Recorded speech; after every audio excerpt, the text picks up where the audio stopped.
What's going on? Welcome to episode 25 of the Hike Files podcast. I'm your host, Kurt and this week, the second half of my sit-down live stream interview with John Kriz. If you didn't listen to the first half, I'll put a link in the show notes below so you can go back and hear the very beginning and then come back and listen to the end. We're going to talk about trail names, different experiences on the trail, different trails other than the AT, like the Arizona Trail and others that we have or may want to do. Lots of interaction with the live chat crowd. And then towards the end, play a quick game of what I call either or with John, which is a lot of fun. Hope you guys enjoy this one. And without any further ado, I'm going to jump right into the second half of my sit down with John Kriz. So most likely when you're doing the AT, you're going to get a new trail name. It could be anything. I'm expecting to get one. Alpha Gal, it's unique, and you know, it makes people look twice at you, and then you tell the story, and they get it, and it's kind of fun. But I don't really have it anymore unless I get it again, which I hope I don't. Yes. So I'm expecting something will come up. I mean, right now, my last name is Kriz, and my whole life, for some reason, people just call me Kriz, and it sticks. So I react to that. People call me that. That could be my trail name, but it's boring. Yeah. Something will show up, I think, at some point. Will you change your YouTube channel to match that name, or will it just be a trail name?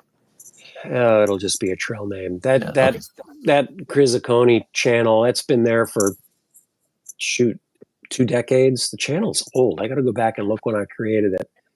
I bet it's almost 20 years old. Yeah, I think I've had. I just did it as a place to put videos of stuff I did, so I could show my parents. I mean, just stupid.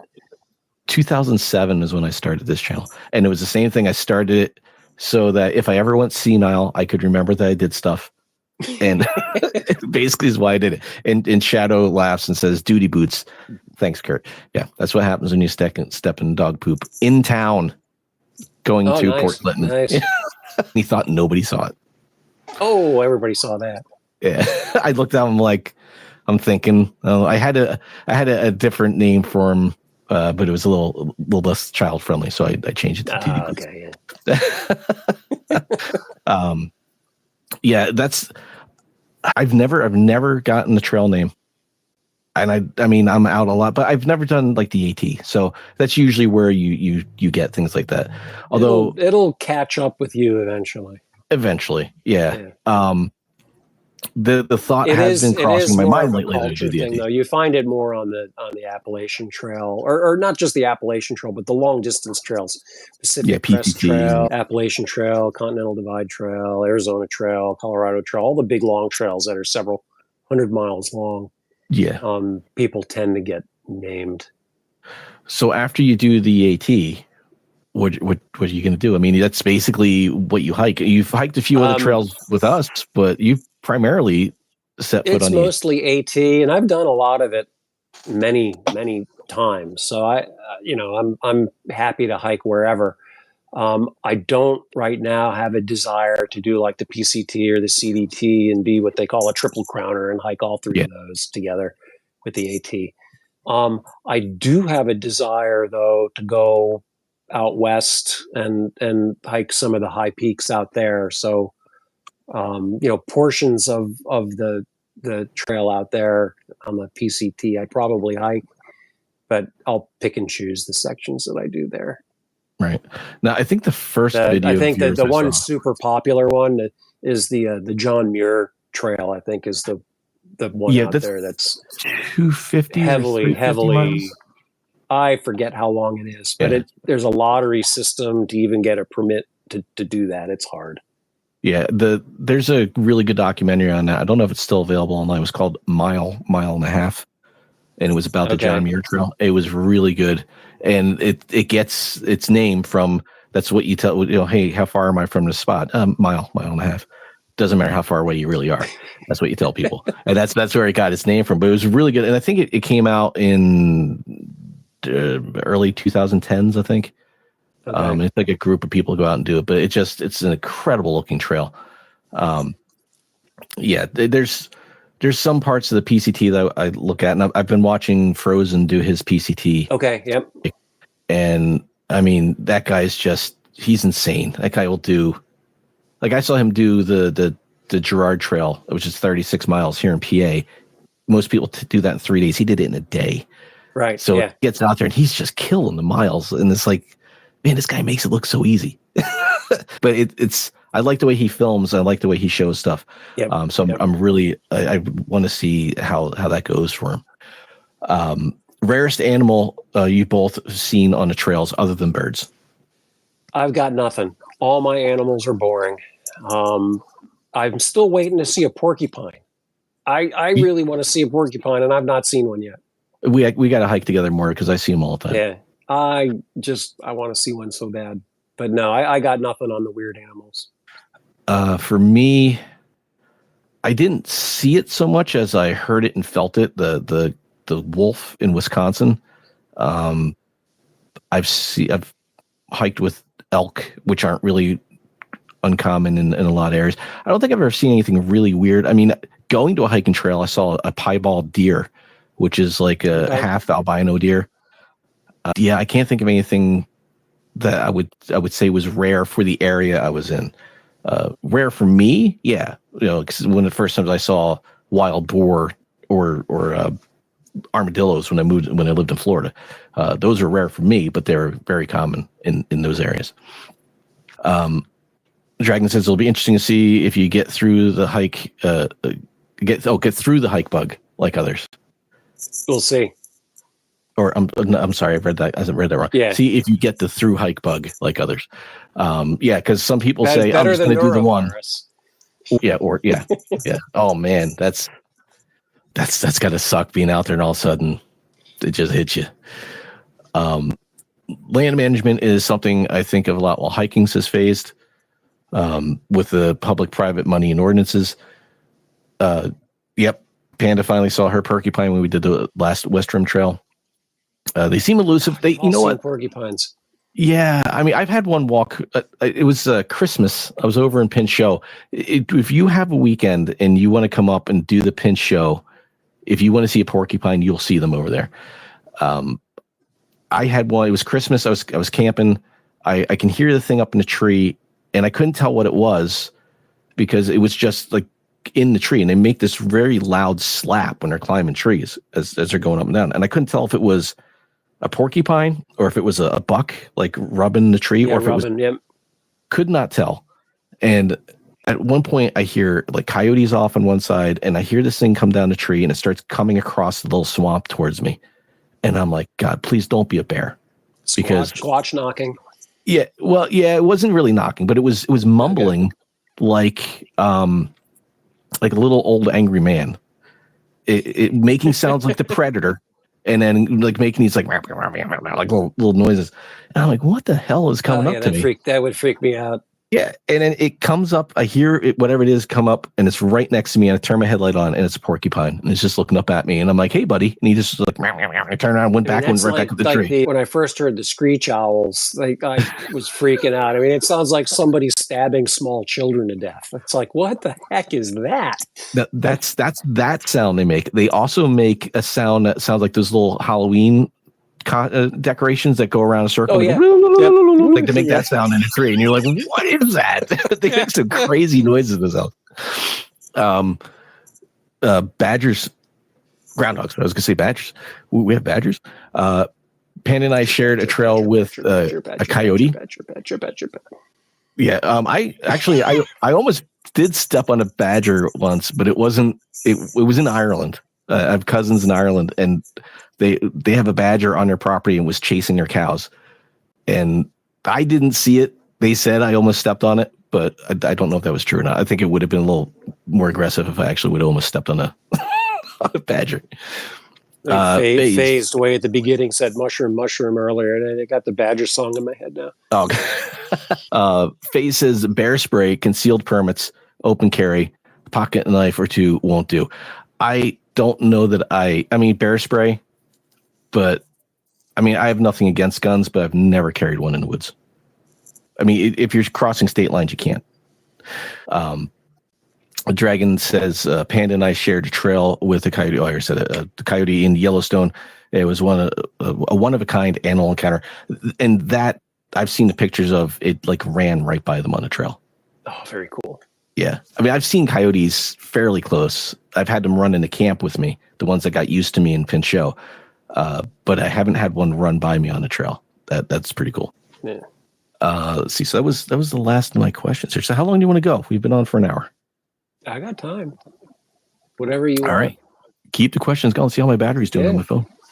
Oh, yeah, I should be okay. I'm fine. I'm good. I'm still at 87%. Oh man, we go all night. Yeah. So I think one of the first videos of yours I actually saw was, and I think you may have come into a live stream of mine, like an old live stream, and you commented, and I used to go through and I see new people, and I think I vaguely remember that. Yeah. Yeah, before they took the right click away. Yeah. And I bring up the channels and I have them in a tab. And I think the first video of yours I saw was your Mount Fuji video. Oh, and Mount Fuji. I just remember that's the hike. You started it above the clouds already because they drive you up so far. Yeah, you go like halfway up the mountain. It's just weird. The whole thing was weird. Yeah, it was such a cool video though. Yeah. And I'm sure the video does. I mean, videos always make mountains look smaller, so I can only imagine what that thing looks like in person. It's even after all this section hiking, I look back at climbing that mountain, and it's a volcanic ash cone.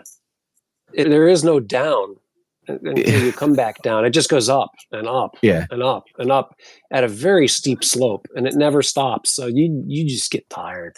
Yeah, it's killer. And then you run out of air, which I'm not. I like my air. You get up above 10,000 feet, you start getting a little loopy, and what is the elevation? Headaches and stuff. I think it's 12 something. 12. So that's up 8, there. I don't know. Yeah, luckily I live at sea level, so it's like. So that's a big change for you. Yeah. When I went to Arizona, I took the train, and that kind of helped me acclimate. But when I got out there, my buddy Todd was like, "You're gonna have to acclimate." He's like, "You're at 7,000 feet here," and I'm looking, and I'm like, "Oh yeah, that's about where, like 7,000, 7,500 feet is where altitude sickness can start to kick in." And I did notice it. It wasn't hard to breathe, but you could definitely tell there wasn't as much oxygen in the air. And when I went down into the canyon and I was back down to like 2,300 feet, you're like Superman. Yeah, you feel better. Yeah, and then the hike back up, which I thought was going to take me forever. You look at from my campsite to the rim was like 3,000 feet. And you figure instantly, I'm just used to 1,000, an hour for every 3,000 feet. And then it's 3, 4, 5 to 6 miles, something like that, to get back up top. Yeah, and I was done in 3 hours. And I was like pacing the mules going up. And the one ranger was laughing. He's like, "You trying to race us?" I'm like, "No." I'm like, "I just got a good stride. I'm keeping up with you." And he goes, "You won't do that for long." And I kept up with him for a while. And finally he's like, "How do you feel?" I'm like, "I'm starting to feel it now." He's like, "You did better than most." I got to the top, and I was like, "What time is it?" I'm like, "Oh, it's 3." I thought the sun would be setting by now. And that was a very interesting way to experience elevation change when you actually see it changing. You could see the oxygen changing in the atmosphere. Dragon says, "Not sure if this was asked, but what lesser known trail would you like to do?" I can't think of any. It's not in my brain cells. Lesser. Okay, one maybe not a trail, but I would like to see the South Pole. I got to find a way to get to the South Pole. Boat. No, but the boat doesn't go there. You gotta get in the middle though. No, it doesn't go all. It gets to the continent. It gets to the continent. Nothing takes you into the middle.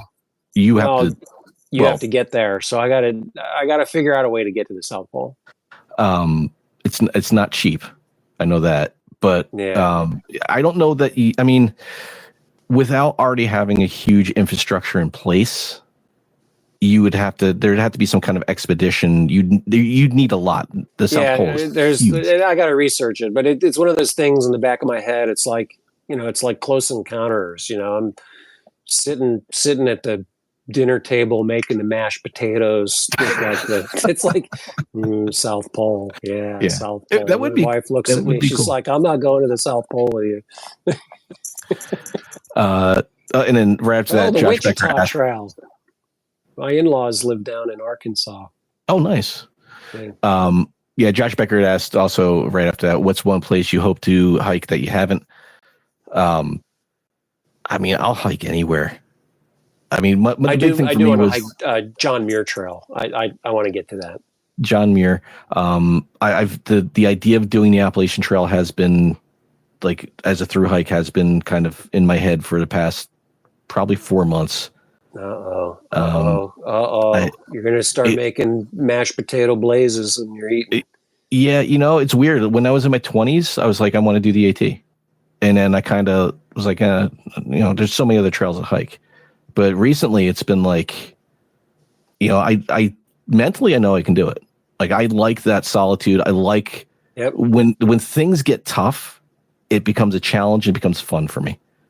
I mean, I think we've probably been on some hikes where things get tough and I just kind of start laughing about it. I'm like, oh, this is getting crappy. Let's keep going. Here we go. All right. Let's go. Yeah.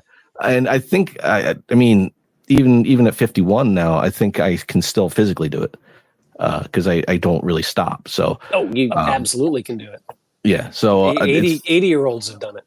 I know. And that's the thing I watch. And I'm like, there was a guy I passed a year or so ago when I was doing a scouting trip on the Thunder Swamp Trail. So I was going to do the entire thing as a through hike, but I hadn't done the one section. I didn't know where there was camp out there. So I hike out and I pass this guy. He's coming towards me, coming up the hill, and he's got like the medical canes. And he's got I don't know what malady he had, but his spine was bent like this, like 90 degrees. So he's got this canes down. Yep. And he's got, his head's kind of picked up. And I see him and he's coming walking up and I'm like, were you out for the night? Because I had a big pack. And he's like, no, just off for a day hike. And he goes, look, you can get down there to that loop. And there's a sign there that says it's 5 miles. And, most people, when you say the sign says it's 5 miles, it's 7, And he goes, right. That's 3 miles if it's an inch. He goes, that's not 5 miles. So we talked for a little bit and I went down and I actually had my GPS on. It was 3 miles to the inch. It was exactly 3 miles. And I'm like, well, that was pretty good. But in my head, I'm thinking, I never have an excuse. There's never an excuse. You can't, like, that guy was like, anytime I'm like, I don't know if I'm feeling it today. That guy pops my head and I'm like, nope. He'd smack me and be like, get out there. He's like inspirational, that guy. I wish I would have got his name. So Pinhoti Trail. I hear a lot about the Pinhoti. I don't think I've ever watched a video on it. A lot of people do Pinhoti. Pinhoti's getting pretty popular. It's kind of making the rounds with all the YouTuber hikers. They're kind of getting the Pinhoti bug. Yeah. Now the one in PA that I want to do is the Susquehannock Trail, which is that's the biggest of the loops we have here. It's 84 miles or something. It's a big one. That's that one I'm looking for. Dragon says we had a vendor that went there. He had awesome pictures. I'm guessing that's the Pinhoti Trail. Coyote crossed the bridge at Saw Creek 4 times out of 7 times camping on Thunder. So Ed, is that the what is that? The Red Run? The weird bridge with the ramp on one side and the steps on the other. I know when Dragon and Panda and I went out there a couple of years, it was like a highway. There was just coyote tracks back and forth across that bridge. It was pretty cool. Fort King says we have an 84-year-old driver here at the Grand Canyon. He just did rim to rim. He's like, I can't do it. And Todd, I don't know if you notice when I'm drinking my coffee out of my tea out of the Grand Canyon. Yeah. So after I was in the Grand Canyon, Todd and his wife sent this to me. Nice. It's nice and orange. So I was just going to say it's orange. Orange, yeah. And this is what I usually drink my tea out of. The quilt is orange. Orange. Eh? Orange is good. Orange quilt. So what's your color? Blue, right? I'm generally blue. Generally blue. It's funny how like for me, orange was a joke. It started out as kind of a joke. I bought a Columbia jacket that was orange and a hoodie that was orange because I was like, I'm going to do more like fall and winter hiking this year, and I want to have orange, and I don't want to have to carry something with me. So if my clothes are orange, and then I got like a knife that was orange, I got something else that had orange on it, and then suddenly people started buying me orange stuff, and I just kind of ran with it, and now it's like I'm orange. How did the blue start? I've got a lot of red. Red is all that's left when things go on sale. So I've got a lot of red. People don't like the red. I don't mind red. I mean, it's close to orange. So that's a good point, Drag. And I got to keep an eye on my quilt now. It might disappear. What's the temperature rating on this thing? That's a 40. It's down, right? Yeah.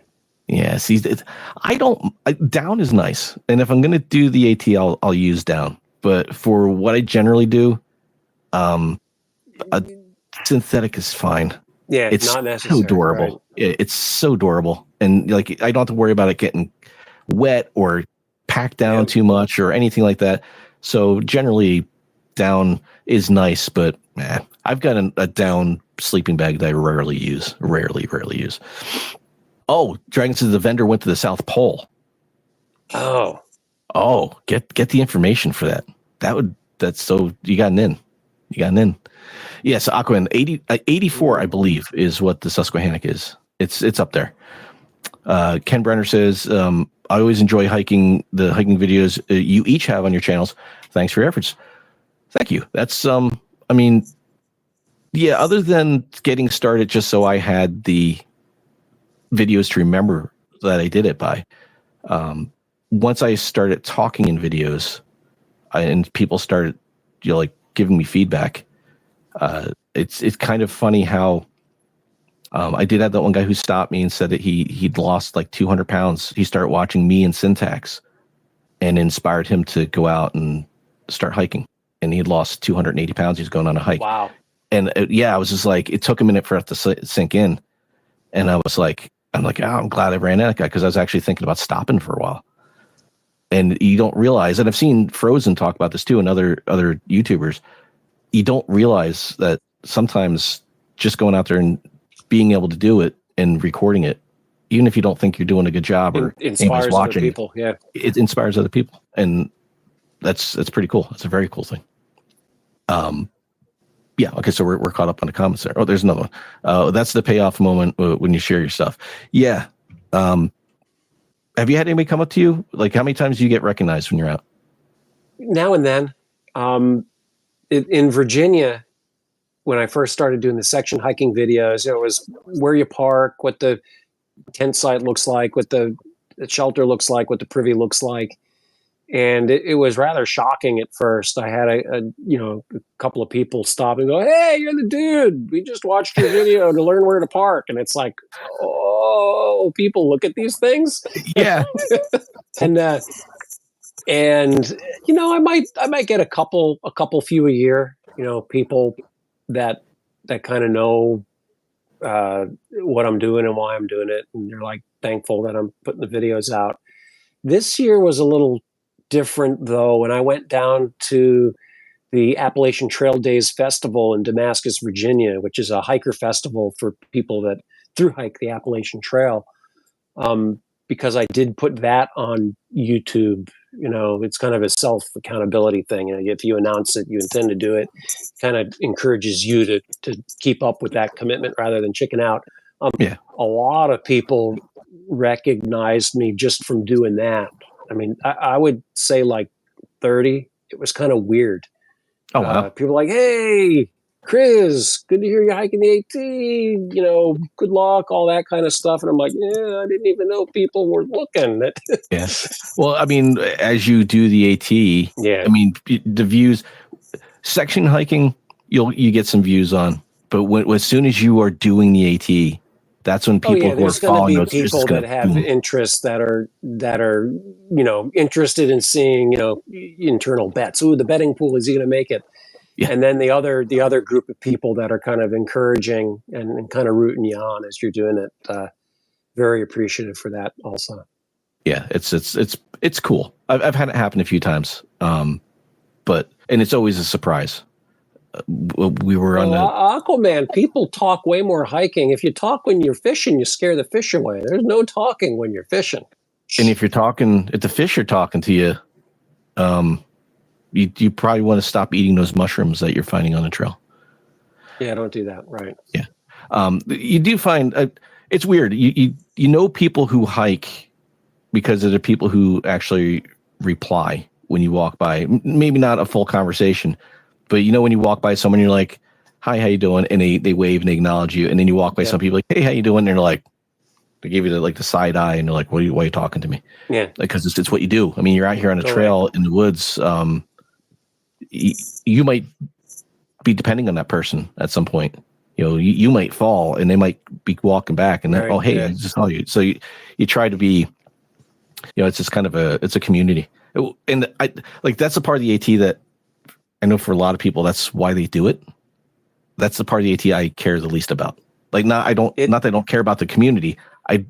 That's not why I would want to do it. I want to do it for the hike. I want to do it for the There's experience. There's different aspects to the hiking the trail, different social aspects to it, depending on where and when you start and which direction you're hiking makes a huge difference. If you start the beginning of April in Georgia going north, you're going to have hundreds of other people around you every day for the first couple 100 miles. The first month and a half, you're going to be in what they call the bubble. Yep. If you start in February, not so many people do that. If you hike southbound, way fewer people do that. And I didn't really understand what the bubble was until I started getting to Southern Virginia, doing those section hikes. Generally, I would go southbound. I don't know why. I just prefer hiking southbound for some reason. And there was one weekend I crossed in a single day. I crossed paths with 130 hikers that were not day hikers. They were like through hikers that were actually. It was like a mega bubble, and I'm like, I couldn't believe it. And some of them, they didn't all stop at the same place. There's kind of three groups of them: the slow group, the medium group, and the fast group. The fast people were doing 25 and 30 mile days. The medium group were doing like 15 to 18s. And there were still some people that were doing 10s and 12s through there. But I was shocked. I'm like, holy moly. And when I got to the tent site that night, there was not a square to spare. I mean, it was pretty tight finding a place to put a tent. You couldn't spare a square? Didn't spare a square. Not a square to spare. Good old Seinfeld reference. Hey, thanks for watching, Shadow. Yeah, Shadow, thank you. He's got to get Z's. Or he's going to work. What time is it? He's probably heading to work. I don't know. It says good night. Yeah. Well, good night for us. He's going to work. So yeah. Good night. Okay. Yeah. Beginning of the day. Of the day. I don't think I've ever come across that many through hikers. I mean, I've been to like the Bear Mountain area in New York. Right. Yeah. You get a ton of people on the trail there. You pass few. I think the most I've ever seen was on that trail, and I think I probably passed close to 1,000 people because it was just a steady stream of people coming up. It's a parade of people. It's crazy. And then there was probably 300 people sitting on the rocks trying to look out and see New York, but it was foggy, so they're just sitting there looking into nothing. Yeah. It's kind of bizarre. Dragon says, no, it's his bedtime. He's a day shift guy now. He didn't like the night shift. Ken Brenner says, when Gene SB hiked the AT in the 50s, he wrote that there was 2 weeks where he saw no hikers. That is my kind of hiker. And back in the 50s, through hiking wasn't really a thing yet. It was in its infancy. People were real outdoorsmen, mountaineers that really, really, really wanted to prove something to themselves to hike the whole thing back then. Yeah. Nobody was doing it. 2 weeks. Can you imagine 2 weeks and not seeing a soul? That's a long time. It is. It's a long time. Different times. Yeah. I think, like I said, the longest I've gone, that's not really, when I did the Ice Age Trail, I didn't see anybody. I saw one person on the trail the entire 5 days I was out there, but I did relocate because of the weather, and it stopped me pretty much dead in my tracks the first morning I was out there. So I moved to a different area. If you do Shenandoah National Park in the winter, that's the other 100-mile wilderness. You can go 110 miles through Shenandoah National Park and not see another human if you do it in January. Yeah. When I went down there, it was in January, and I hiked around the first day. I did like Hawksbill, I did a couple side trails, and then I stayed in Harrisonburg that night. And it never even dawned on me. There was no snow. It didn't snow at all down in Harrisonburg. So I just drove up to the gate, and I was going to go do Beartooth or Dragon's Tooth or whatever. There's something up there. There's Bear something. Bear. Yeah, there's something Bear up there. Cliff, Bear Ledge, Bear Rock. Something like that. I know what you're talking about. Yeah. So I was going to go do that because it looked really cool in the pictures I saw. And I drive up and I pull up to the gate, and the girl's in there. She goes, "Where are you headed?" I'm like, "I'm going up to Bear or whatever." And she goes, "No, you're not." And I'm like, "Excuse me?" She goes, "It's closed." I go, "For what?" And she's like, "It snowed." And there was like dusting. And I'm like, skim coat. "Are you serious?" She's like, "Yeah." She's like, "No, it's closed." She's like, "You can hike in." She's like, "There's room right there, right where," because it's got like this weird like entrances. So I went in and just parked right at the entrance, and then got on the AT and hiked north. And I hiked for, I don't know, maybe 8 miles in, and I was the only person in there. So I stopped at like a campground, and I'm just sitting there, and there's nobody. There's no tire tracks on the road. There's not even that much snow. And I'm just like, this is the craziest thing. I'm just sitting at these overlooks looking out with nobody with me. I'm like, I've got this entire national park to myself right now. This is crazy. It's very cool. Have either of us hiked the Tuscarora? Sucky trail. There's been some areas in I'm gonna say parts of Pennsylvania were kind of like meh, where there's not a lot of views, pointy rocks that bother your feet. I mean, most of PA is really nice, but there's a couple sections in there that are kind of meh that I'd probably rather not go through again. Yeah, and in southern New York, there's a section that I didn't find very pleasing either. Not terrible. I mean, I'd hike them again, but it's like, I'd rather not do that. Yeah. Now, was that for Josh Becker? Have you ever had an experience on a hike that made you say that you'll never go back to that area? Yeah, and it was not a particular experience, but just I didn't really care for the trail. Yeah, you just weren't feeling it.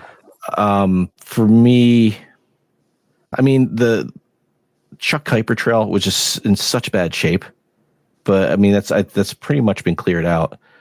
I don't know if there's really any trails. I mean, there's sections of trails, like there's sections of the AT, like the Knife's Edge there in Lehighton, just because of my fear of heights. I've gone up it, I've come down it. The next time I do it, I'm taking the winter trail. I don't care which direction it is. Yeah. I don't need to do it again. But it's more my own comfort for that reason. Ken asks, have either of you hiked the Tuscarora Trail? I have not. I've got a few miles on it. Up in Pennsylvania at the northern terminus, where it cuts down from, I guess it's the Darlington shelter near Duncannon, I think. It goes south from there to I stayed at that first shelter on the Tuscarora, and that was kind of rocky. It's interesting. It's a different kind of trail, that piece that I was on. And then I've got a little bit of it all the way down in Shenandoah National Park, where the southern terminus of the trail hits the AT. So both ends touch the Appalachian Trail, which is interesting. Well, do you know why? It was developed as an alternative or intended to be a permanent route for the AT, as for development. The rest of the trail got industrialized and developed. Yeah. There was fear that they'd lose it. Yeah. Yeah. So it's interesting. I mean, what are your thoughts on the international AT? Do you consider that really the AT? Not thought about it. I've heard of it. Yeah. I haven't researched it. I really don't know where. I mean, I know it goes north and it goes up into Canada, and that's about all I know about it. Yes, I've heard people talk about, like, I've done the international AT. Well, the what now? and you the Appalachians. south on the AT, and it connects to this and connects to that and connects to something else. I mean, you can make a long trail out of. Oh yeah, you can hike around the entire country. Yeah, has anybody actually done that? I know there is a route that you all the way around the country. There's one person whose name is escaping me, which is embarrassing. They worked a project to create a giant loop trail around the perimeter of the United States. I believe it's called the American Perimeter Trail. That sounds about right. Yeah. And I can't remember the guy's name that did it. That's crazy. But it's just newly being formed. It's like not quite written down where all of it goes yet. Yeah, I like the idea of doing the Appalachian Trail. I like the idea of doing it, but I also like there's only so much time in a lifetime, and there's so many trails to hike. So I like the fact that I've done a little bit of the AT, I've done a little bit of the Arizona Trail, I've done a little bit of the Florida Trail, I've done a little bit of the Ice Age Trail, I've done a little bit of the Long Path, I've done a little bit of all these big trails, and I just like seeing the different things. Yeah. So unlimited time, I would just keep doing it, or unlimited money, and you just keep doing it. But you got to pick and choose where you go. Yeah.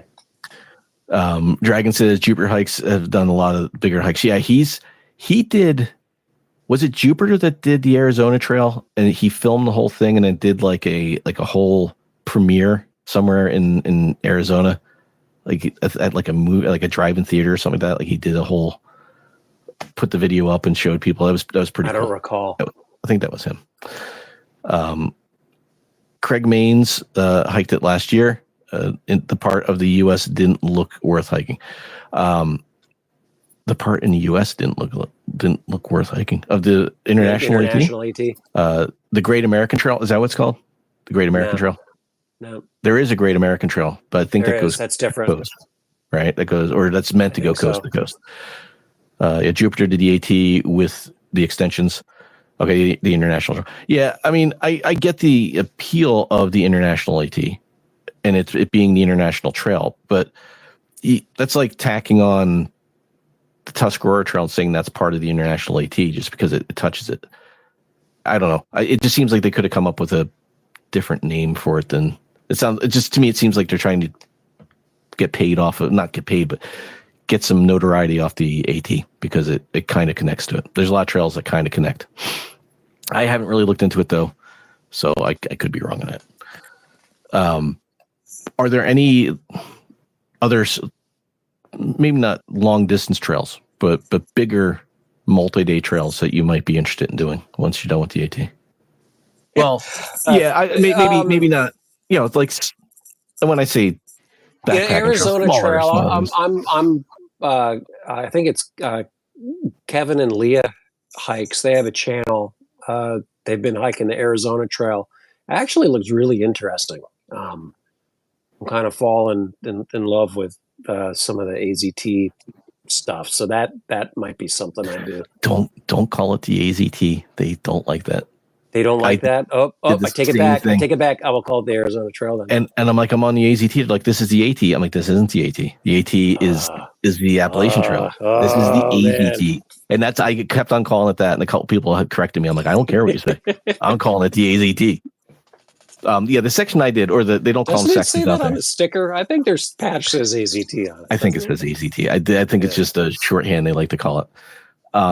They call them passages. They do. Yeah. They call them passages. So I did the passage that leads the northernmost passage before the AT. So I think it's 23 or 26 or something like that. And that goes from the vista, Grandview Vista, right up to the south rim of the AT. Okay. That will give you a false sense of security because that is mostly flat. But you do come up and over, I believe, Mount Humphreys, which is the biggest mountain in Arizona. It's not. I watched a couple people do it. It might have been Jupiter. I watched a couple his hikes, and I saw a couple spots. I'm like, holy crap, that looks crazy. It's gnarly.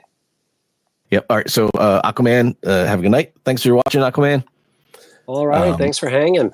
Yeah. I mean, it's 10 o'clock. We've been on for an hour and a half. Okay. So I've got. Could be bedtime. Yeah, I've got a little game here for the end. Oh, a game. Ooh, yeah, ooh. it's just simple. It's just either or. I got 10 things here. Just real quick, which one you prefer? Okay. Regarding backpacking, the hiking or the camping? Ooh, that's actually tough. I like both, but I think I lean towards the hiking. Towards the hiking. Okay. Yeah. Warm weather or cold weather? Cold weather. Warm or hot? Like I'll take warm is actually nice, but if it's hot or cold, I take cold over hot any day. Warm so over. I lean towards cold. Okay, leans towards cold. Yeah. Ascent or descent? Descent. Shelter, hostel, or tent? Tent. Encounter with a bear or encounter with a snake? Snake. Cook your food or cold soak? Cook. Trail runners or hiking boots? Trail runners. Yeah, I already knew that one. Bear bag, canister, or Ursack? Oh, the bag. I'm a hanger. I hate those things. This isn't really hiking related, but do you call it a hoagie, a sub, or a grinder? Oh man, so I call it a sub. It's a Subway. It's a hoagie. It's a hoagie. I grew up in Southern Connecticut. It's a sub. And then I got to throw this one in, but hammock or tent? Wrong answer. It's always hammock. I know. I've tried. I'll try harder. I'll do it more. It's just there's something about the tent that just. Yeah, I don't mind tents. I don't mind them. I find the older I get, the more comfortable it is in a hammock and the less comfortable it is on the ground. Ed B says, I do find it being less comfortable on the ground. Yeah. And it gets more and more less comfortable as I get older. Yeah. And I have a hard time keeping pads. I always get little holes in them and I can't find. I just got my static V replaced. Climate actually replaced it. I didn't really need them to. I just kind of asked if they had a trick to help me find the leak because I put it in a tub. I couldn't find the leak, and they just sent me a new one. I've had a couple Thermarests do the same thing where I couldn't find the leak, and they're very good about returns and sending another one out. So yeah, it might be wise to have like a Z, like a collapsible foam in the pad. winter. I do. In the winter, I carry the fold up foam thing and the inflatable just in case I go flat. Yeah, and it just helps because I think what happened with that one is it went flat on the Arizona Trail or on the Arizona Trail on the Allegheny Front Trail where I left the actual camp spot because of that tree, and I went up and camped underneath. I think I didn't clear the ground well enough, and there was something underneath the leaves, and it just poked through. But yeah, I'll try not to make that mistake again. Ed B says ever hike the PA Mid-State Trail. That stupid heart. I was not a fan. I think he says I live in the north section of New York border. The Mid-State Trail, you have to really like remote trails. I've hiked a couple sections of it. I want to do the whole thing. It's 300 and something miles. It goes the length of the state.